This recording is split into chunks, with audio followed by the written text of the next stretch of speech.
Assalamualaikum warahmatullahi wabarakatuh. Perkenalkan, saya Sinta Nabila dengan NIM 10801530004. Di sini akan membawakan materi hukum bayar safar. Setelah Ustadz membuktikan bahwa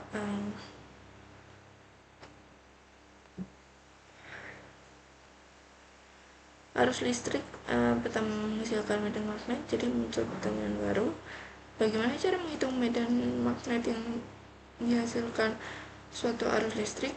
Pertanyaan ini kemudian dijawab oleh Jean Baptiste Bayot dan Felix Safar melalui hukum Bayot-Safar.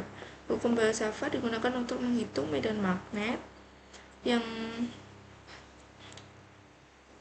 kita kenal dengan hukum Bayot-Safar, dengan menghitung medan magnet yang ditimbulkan oleh arus listrik pada suatu titik tertentu.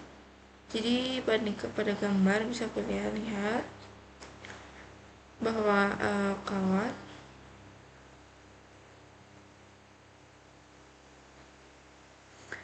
panjang kawat L dari arus listrik I, kita menentukan medan magnet di titik P.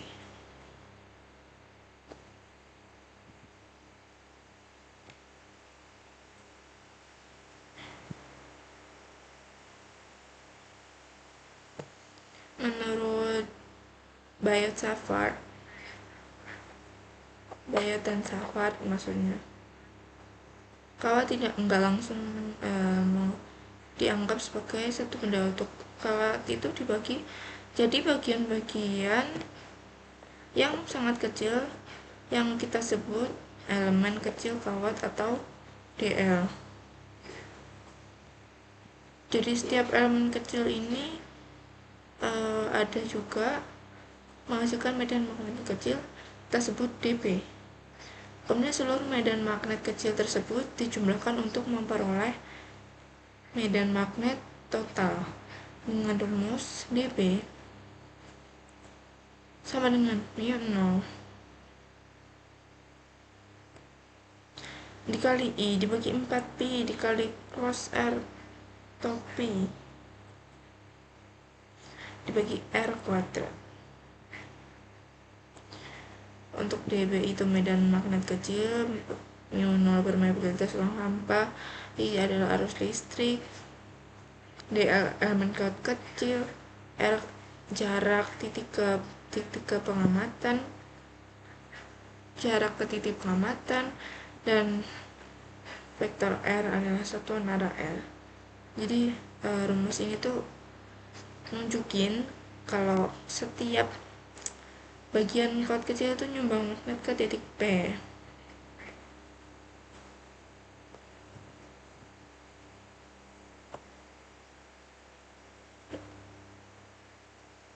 Karena kita sering pengen tahu besarnya medan magnet, maka bentuk vektor itu bisa diubah jadi bentuk skalar. Nah, dengan pada rumus ini dP sama dengan mu 0 dikali I dikali dl dikali sinus theta dibagi 4 pi r kuadrat. Di sini muncul theta. Theta adalah nih yang tulisan merah dengan theta dengan theta adalah sudut antara arah elemen kawat dl dengan arah vektor r. Jadi semakin besar arus listrik, semakin besar magnet yang dihasilkan. Semakin jauh titik pengamatan dari kawat, maka semakin kecil juga medan magnet karena dibagi R kuadrat.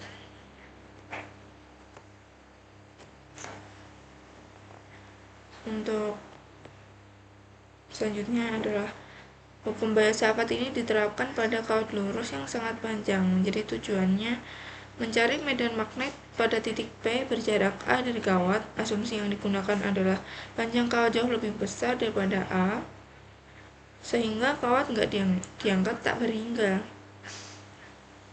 Nah, ini ada A.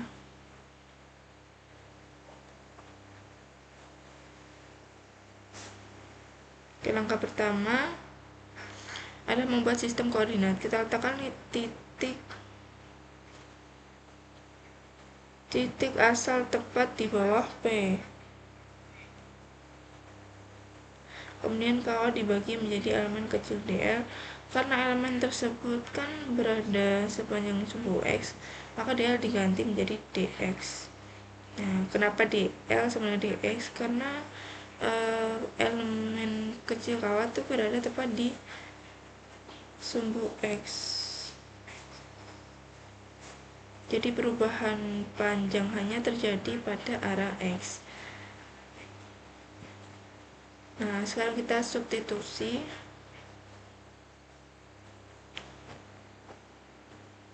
Rumus. Jadi rumusnya tadi ini, karena jarak elemen ke kawat titik P membentuk segitiga siku-siku ya. Nah, ini maka R kuadrat dapat ditulis sebagai X kuadrat plus A kuadrat. Nah, jadi dari teorema Pythagoras ya, karena kan membentuk segitiga.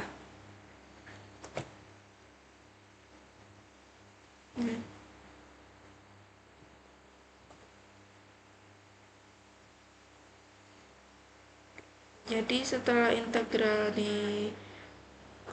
diselesaikan, B sama dengan mu 0 dikali I dibagi 2 pi A. Ini adalah hasil akhir dari medan pada titik yang berjarak A dari kawat lurus yang sangat panjang. Dari rumus ini kita bisa melihat ya, medan magnet itu berbanding lurus dengan arus dan berbanding terbalik dengan jarak. Artinya kalau arus naik 2 kali, medan naik 2 kali juga. Jarak naik 2 kali, medan turun 2 kali juga. Nah, ini ada contoh soal.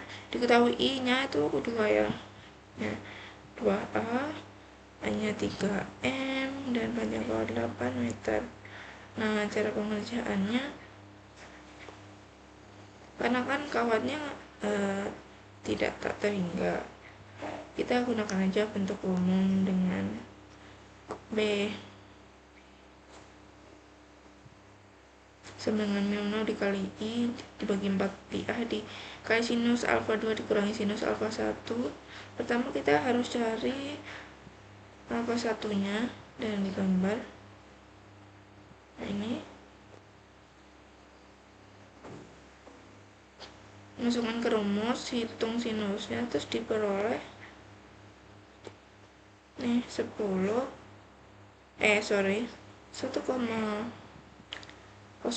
kali 10 pangkat min 7 Petra Tesla. Jadi sudut ini kan perlu ya, karena kawan nggak tidak tak tidak hingga, sehingga kontribusi medan magnet itu tidak berasal dari seluruh arah.